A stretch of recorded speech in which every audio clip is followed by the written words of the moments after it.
সুবহানাল্লাহ, আলহামদুলিল্লাহ, সুবহানাল্লাহ। হুজুর, আসসালামু আলাইকুম। ওয়ালাইকুম আসসালাম। ভালো আছেন? হ্যাঁ, আলহামদুলিল্লাহ। আপনি ভালো আছেন? হুজুর, আমি উপজেলা নির্বাচনে ভোটে দাঁড়াইছি। হ্যাঁ, আমার মার্কা আছে বদনা। হ্যাঁ। তাই আপনার কাছে অনুরোধ থাকলো বদনা মার্কায় আপনি ভোট দেবেন। বাবু, আপনি তো ভোটে দাঁড়াইছেন, তা আপনার যোগ্যতা কি? আরে বোকা হুজুর, আগের বার পরীক্ষা দিছি, না পড়ে অটো পাস। এবার বিরোধী দল নেই, ভোটে দাঁড়াইছি অটো পাস। মার্কা হলো বদনা, ভোট দেবেন মাঝখানে, না দিলে খবর আছে। খবর তো শুনতেছি সেই 1975 সাল থেকে এই পর্যন্ত। ঝড় হবে, বৃষ্টি হবে, তুফান হবে, কিছুই তো হলো। যাই একটা দুঃখ হইলো, তা কলা গাছের উপর দিকে গেছে, তাল গাছের মাল ছিঁড়া গেছে। তুমি ওই দিকে যাও, অটো পাশে পাস করো কি? অত কিছু জানিনি, পাস ছাড়া কিছু বুঝিনি। না পাস করলে তোর খবর আছে।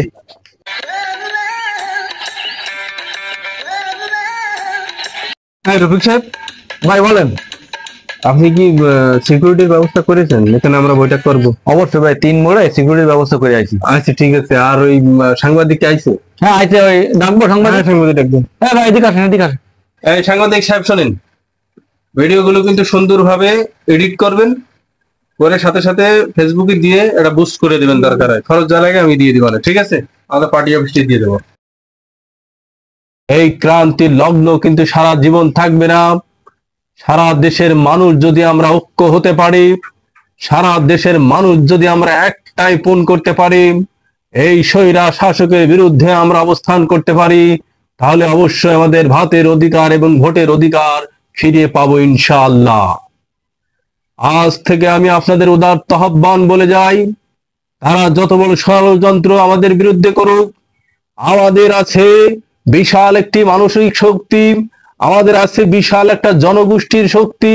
আমাদের এই শক্তির কাছে কোন প্রকার অস্ত্র পেশি শক্তির ঠাঁই হবে না, ঠাঁই হবে না, ঠাঁই হবে না।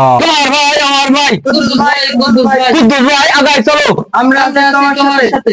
সম্মানিত দেশবাসী, আজকের আমি এই ভার্চুয়াল মিটিং এখানে শেষ করলাম। আসসালামু আলাইকুম ওয়া রাহমাতুল্লাহি ওয়া বারাকাতুহু।